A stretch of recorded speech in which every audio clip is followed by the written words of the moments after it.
Assalamualaikum warahmatullahi wabarakatuh.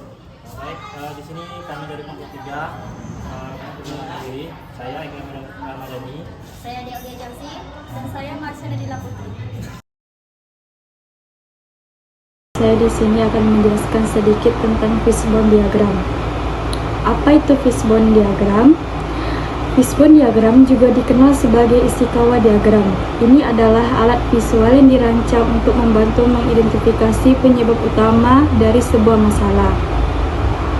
Disebut fishbone diagram karena menyerupai kerangka ikan, di mana masalah utama ditempatkan di kepala ikan dan tulang-tulangnya menggambarkan faktor-faktor penyebab yang berkontribusi terhadap masalah tersebut.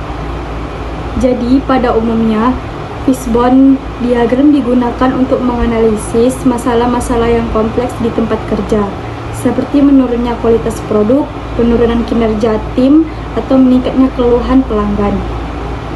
Fishbone diagram digunakan untuk mengurai faktor-faktor penyebab agar bisa menemukan akar masalah yang sebenarnya.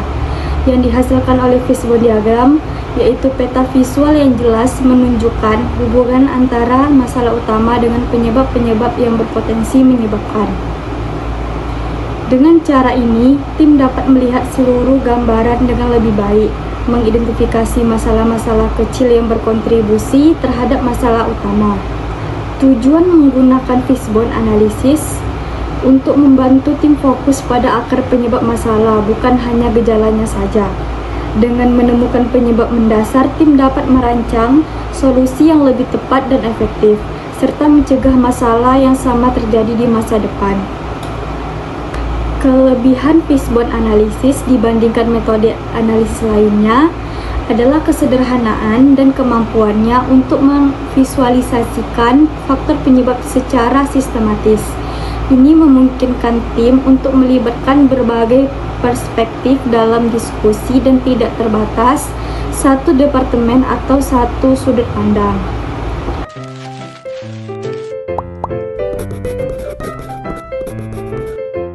Masalah utamanya yaitu penurunan kualitas produk yang ada di bagian kepala, kategori yang penyebab atau yang menjadi tulang ikannya. Yang pertama ada manusia, penyebabnya karyawan tidak terlatih dan kesalahan operator. Dan yang kedua mesin, penyebabnya mesin butuh perawatan, mesin rusak. Dan yang ketiga metode atau metode, prosedur yang tidak standar dan SOP tidak konsisten. Kemudian yang keempat, bahan baku berkualitas rendah dan pemasok tidak andal. Yang kelima, penyebabnya lingkungan kerja tidak aman dan pencahayaan suhu tidak ideal. Dan kemudian yang terakhir, kesalahan pengukuran dan alat ukur tidak kalibrasi. Saya di sini akan menjelaskan bagian kedua yaitu diagram Pareto. Pengertian diagram Pareto menurut Vilfredo Pareto, seorang ekonomi dari sosiologi Italia. Fenomena di dunia sering mengikuti prinsip bahwa sebagian besar hasil dipengaruhi oleh sebagian kecil penyebab. Prinsip ini kemudian dikenal sebagai Pareto Prinsip Leo atau aturan 80/20. Dalam konteks manajemen kualitas, prinsip tersebut diwujudkan dalam bentuk diagram Pareto, yaitu grafik yang digunakan untuk mengidentifikasi penyebab masalah yang paling dominan. Diagram ini didasarkan pada prinsip 80/20, yaitu sekitar 80% masalah biasanya berasal dari 20% penyebab utama. Artinya, kita tidak perlu memperbaiki sekaligus, cukup pengaruhnya. Semua hal fokus pada penyebab yang paling besar. Tujuan utama diagram Pareto adalah memprioritaskan masalah. Dengan melihat data secara visual, kita bisa menentukan bagian mana yang harus ditangani lebih dahulu, sehingga waktu dan sumber daya dapat digunakan lebih efisien. Manfaat utama dari diagram Pareto yaitu menentukan masalah yang paling penting, menghemat waktu dan tenaga, dan memberikan hasil dan perbaikan yang cepat. Diagram Pareto membantu perusahaan fokus pada masalah yang paling besar, sehingga waktu dan tenaga bisa digunakan lebih efisien dan hasil perbaikan dapat terlihat lebih cepat. Ini adalah contoh dari diagram Pareto. Bisa kita lihat teman-teman di sini. Yang ketiga, flowchart adalah sebuah diagram yang menjelaskan alur proses dari sebuah program dalam membangun sebuah program. Flowchart berperan penting untuk menerjemahkan proses perjalanannya sebuah program agar lebih mudah untuk dipahami. Flowchart berperan penting dalam memutuskan sebuah langkah atau fungsionalitas dari sebuah proyek, pembuatan program yang melibatkan banyak orang sekaligus. Kemudian untuk fungsi utama dari flowchart adalah memberi gambaran jalannya sebuah program dari satu proses ke proses lainnya. Selain itu, fungsi lain dari flowchart adalah untuk menyederhanakan rangkaian prosedur agar memudahkan pemahaman terhadap informasi tersebut. Nah, ini adalah contoh diagram flowchart, yaitu tanda panah ini, yaitu yang namanya tanda panah ini yaitu aliran proses. Dia menunjukkan urutan dari proses dari mana dimulai dan menuju ke mana. Aliran tidak harus dari atas ke bawah atau kanan ke kiri, bisa sebaliknya. Kemudian lingkaran yang dimulai itu namanya terminal, menunjukkan dimulainya dan diakhirinya sebuah kegiatan atau bagian dari kegiatan. Umumnya berisi kata mulai atau start, atau selesai atau finish, end. Nah, kemudian di titik A itu adalah keputusan, menunjukkan keputusan yang harus diambil yang berupa pilihan dari dua jalan. Keputusan umumnya berupa kata ya atau yes dan kata tidak atau no. Kemudian untuk di titik B belah ketupat itu, yaitu menunjukkan input atau output, menunjukkan proses input dan output data. Kemudian yang keempat, histogram adalah salah satu jenis grafik statistik yang digunakan untuk menggambarkan distribusi data numerik. Mengutip TH Target, histogram adalah jenis bagan yang menunjukkan distribusi frekuensi titik data pada rentang nilai numerik yang berkesinambungan. Nah, nilai-nilai tersebut dikelompokkan dan disusun secara beruntun sepanjang sumbu X horizontal di bagian bawah. Kemudian untuk histogram ini ada 4 jenis histogram, yakni sebagai berikut: uniform histogram, bimodal histogram, systematic histogram, dan probability histogram. Yang kelima, check set adalah sebuah formulir isian untuk mengumpulkan data di lokasi tertentu di mana kejadian terjadi dicatat pada waktu terjadinya real time.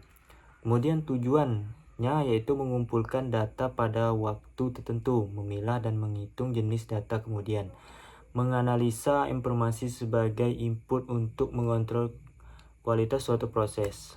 Kemudian metodenya mengisi formulir isian check set melalui inspeksi observasi pengamatan atas sebuah proses atau hasil.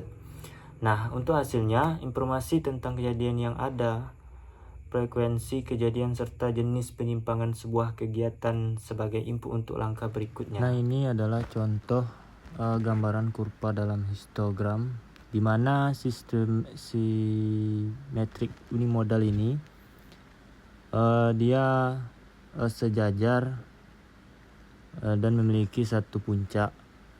Nah, kemudian slow right ini menggambarkan kurva yang tinggi sebelah kiri dan rendah di sebelah kanan.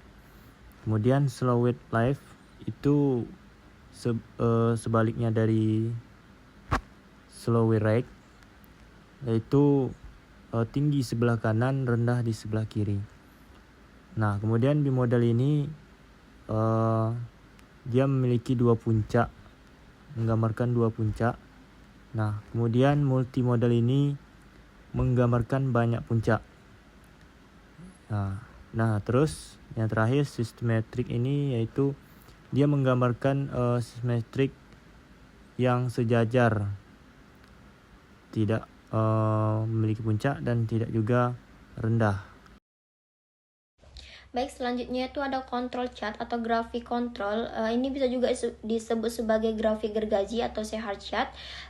Ini adalah sebuah teknis statistik yang memeriksa apakah sebuah proses berjalan di dalam kontrol dengan penyimpangan yang masih memenuhi persyaratan. Disebut juga proses yang masih stabil atau mengalami penyimpangan di luar yang telah ditetapkan pada periode waktu tertentu. Ini biasanya disebut penyimpangan yang lebih besar daripada yang disyaratkan. Tujuannya itu untuk mengumpulkan data dalam satuan waktu tertentu dan melihat penyimpangan yang terjadi serta konsistensi proses terhadap hasil yang diharapkan. Untuk metodenya itu mengisi hasil pengamatan melalui grafik yang telah dirancang, menghitung besar penyimpanan dan melakukan observasi serta penyimpangan di dalam grafik. Hasilnya itu dapat kita lihat di informasi tentang besar, waktu dan jumlah penyimpangan yang terjadi, kemudian mengisolasi penyimpangan pada saat proses berjalan. Baik, selanjutnya saya akan memperlihatkan bagaimana grafik dari control chart ini. Baik, yang terakhir ada scatter diagram atau diagram tebar. Ini adalah teknik yang dipergunakan untuk mengidentifikasi dan mempelajari kemungkinan adanya hubungan antara dua variabel serta mencari seberapa kuatnya hubungan tersebut. Disebut scatter atau tebar karena data yang diperoleh digambarkan berupa titik-titik yang bertebaran seolah-olah saling tidak memiliki hubungan satu dengan lainnya. Tujuannya itu untuk mengidentifikasi dan mempelajari kemungkinan adanya hubungan antara dua variabel, yaitu variabel X dan Y, dari banyaknya data yang telah kita peroleh. Untuk metodenya memplotkan data-data yang diperoleh dalam diagram dengan sumbu X dan Y, serta kemudian dicari kemungkinan persamaan matematisnya. Untuk hasilnya sendiri, hubungan matematis antara data-data yang telah diplotkan melalui diagram tebar. Selanjutnya saya akan memperlihatkan bagaimana bentuk diagram tebar ini. Baik, setelah itu untuk hubungan tools dalam TKM dengan manajemen operasional itu berfokus pada perencanaan, perorganisasian, pengawasan dan pengendalian proses produksi maupun jasa agar berjalan secara efektif dan efisien. Dalam penerapannya, kegiatan alat TKM seperti fishbone, diagram, Pareto chart, flowchart, histogram, check sheet, serta control chart dan scatter diagram memiliki peran penting dalam mendukung manajemen operasional sendiri. Saya akan bahas satu persatu. Seperti yang pertama itu fishbone diagram, itu membantu manajemen operasional mengidentifikasi akar penyebab masalah yang terjadi dalam proses produksi sehingga tindakan perbaikan dapat dilakukan secara tepat. Yang kedua ada Pareto chart. Ini membantu perusahaan menentukan prioritas masalah yang paling berpengaruh terhadap kualitas produk atau layanan sehingga sumber daya dapat digunakan secara lebih efektif. Yang ketiga ada flowchart. Ini digunakan untuk menggambarkan alur proses kerja sehingga memudahkan analisis dan perbaikan proses operasionalnya. Yang keempat ada histogram. Itu membantu menganalisis distribusi data kualitas produk sehingga perusahaan dapat mengetahui variasi yang terjadi dalam proses produksi. Yang kelima itu ada check sheet. Itu berfungsi sebagai alat pengumpulan data yang sistematis untuk mendukung pengambilan keputusan dalam operasional. Yang keenam ada control chart. Ini digunakan untuk memantau stabilitas proses produksi dan mendeteksi penyimpangan yang dapat mempengaruhi kualitas tersebut. Yang selanjutnya, yang terakhir itu ada scatter diagram. Ini membantu mengidentifikasi hubungan antara dua variabel yang saling mempengaruhi kinerja operasionalnya sehingga perusahaan dapat meningkatkan efisiensi proses. Dengan demikian, penggunaan tools TKM dalam manajemen operasional ini dapat meningkatkan produktivitas, kualitas produk, efisiensi kerja, serta kepuasan pelanggan.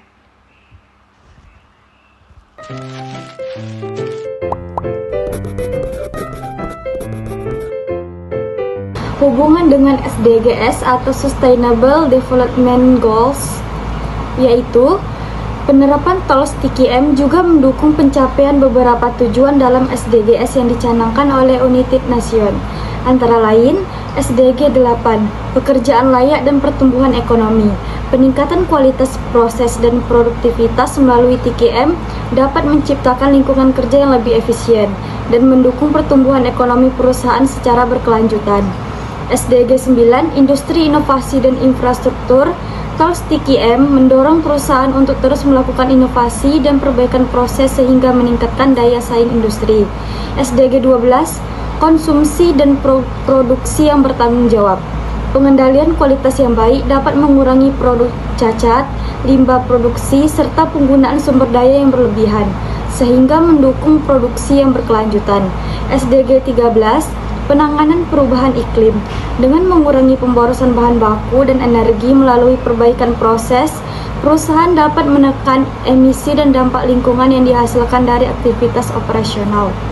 Penerapan TKM tidak hanya meningkatkan kualitas dan efisiensi perusahaan, tetapi juga berkontribusi terhadap pembangunan berkelanjutan sesuai dengan tujuan SDGs. Nah, kemudian kesimpulan, Total Quality Management atau TKM merupakan pendekatan manajemen yang berorientasi pada peningkatan kualitas secara berkelanjutan melalui ketertiban seluruh elemen organisasi. Berbagai tool atau TKM seperti fishbone diagram, Pareto chart, flow chart, histogram, check set, control chart, dan scatter diagram berfungsi untuk mengidentifikasi masalah, mengumpulkan data, menganalisis penyebab serta mengendalikan kualitas proses. Nah, dalam manajemen operasional, tool tersebut membantu perusahaan meningkatkan efisiensi, produktivitas dan kualitas produk maupun layanan. Selain itu, penerapan TKM juga mendukung pencapaian Sustainable atau Development Goal SDGs, terutama dalam aspek pertumbuhan ekonomi, inovasi industri, produk yang bertanggung jawab, dan keberlanjutan lingkungan.